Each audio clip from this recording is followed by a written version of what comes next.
Hello. Eco Club for Mission LiFE का गठन करने के लिए पहले उसके उद्देश्य लिखेंगे। इस तरह से कुछ पिक्चर्स भी आप लगा सकते हो। फिर उस इको क्लब के क्या क्या कार्य होते हैं, उसमें आपको क्या क्या करना है।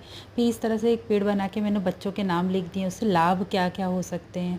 फिर एक शपथ ग्रहण है। फिर इको क्लब एक्टिविटी है जो 2025 है, उसमें क्या क्या हुआ था। फिर Eco Club for Mission LiFE पे जो 7th रूल्स हैं वो सारे हैं। फिर उसके उद्देश्य को हम फिर से और ही एक्सपांड करके बताएंगे कि उसमें किस किस तरह से करना है। फिर जो QR कोड हुआ था कैसे बनाया गया, उसके क्या क्या सीक्वेंस वाइज जैसे जैसे बनाए थे वो सारे हमने लिखे हैं। फिर जो उसमें स्कैन करने के बाद जिसने उसके वैज्ञानिक नाम, पेड़ का नाम, प्रकार, विवरण जो आ रहा था वो सारा एक एक एक्सप्लेन कर दिया। जो आपके स्कूल में जो पेड़ हो आप उनके बारे में कर सकते हैं, पेड़ पौधों के बारे में, वो किस तरह का पेड़ है। फिर कविताएं लिख दी पृथ्वी दिवस पर। फिर कुछ बच्चों से स्पीच भी तैयार करवाएं, स्पीच लिख लीजिए।